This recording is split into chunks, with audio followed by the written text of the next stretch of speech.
Hey everyone, and welcome to RUBIN'S Mind Lab, where we break down the latest research into what it really means. Ever wonder what it actually feels like to move to a completely new country to train for a career that requires you to understand the deepest parts of human emotion in a language that is not your own? That is the journey we are diving into today.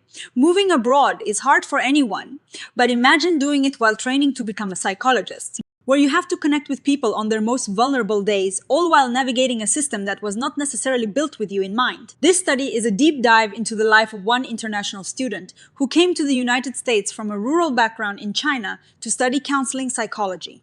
The researcher used a method called autoethnography. You can think of this as a systematic way of investigating yourself. It is not just writing a diary. It involves looking at your own life experiences through a scientific lens to find patterns that might help other people in the same shoes. The core question here was straightforward. How does being an international student, especially one from a lower income or first-generation background, change the way you become a professional therapist and researcher? When you are a therapist, your words are your tools. But what happens when those tools are in your third language? The researcher describes this as an emotional and lonely task. Early on, they felt a lot of anxiety, worried about missing subtle cues from clients or not being able to find the right words in the heat of a session. It is what we call an internal struggle. You are trying to be perfectly professional, but inside you feel like an imposter because you are navigating cultural shorthand and fast speech that you were never trained to handle in textbooks. The challenge goes beyond just vocabulary. It is about cultural norms. Things that seem obvious to someone born and raised in the United States, like the way American culture approaches gender, substance use, or even how much you should speak up for yourself in a meeting, can feel like a total culture shock for an international student. For this student, coming from a system where communication is often more indirect and context-heavy, the American focus on being direct and assertive was a big hurdle. They felt like they had a steeper learning curve than everyone else, leading to a fear of saying the wrong thing. Then there is the structural wall. Even if you have the intelligence and the passion, you hit legal and administrative barriers. Many of the most respected training programs in the US are funded by government grants that are only open to citizens. This limits where an international student can get experience and how much they can earn.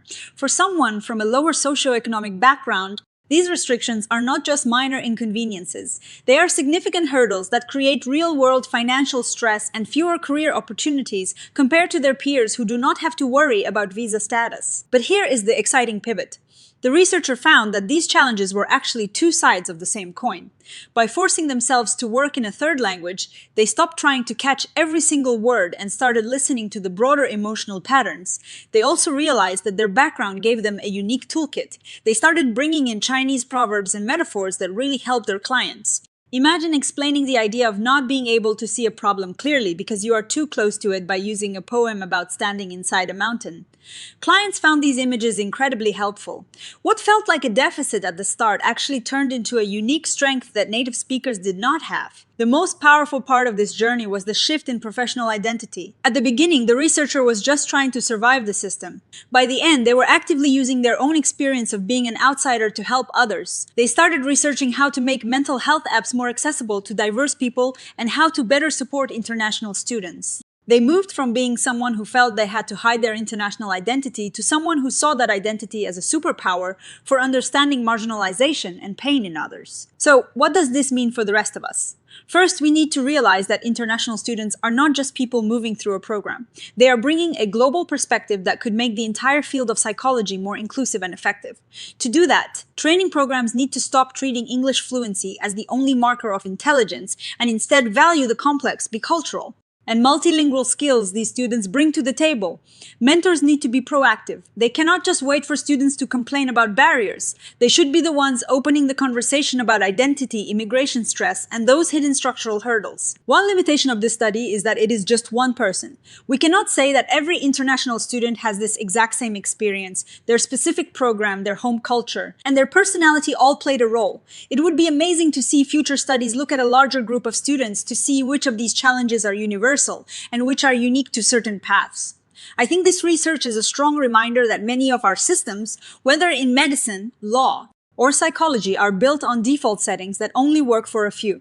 When we open those systems up to people with different lived experiences, we do not just help the individual, we upgrade the system for everyone. It is really inspiring to see how the author turned their own struggle with feeling out of place into a roadmap for others to follow.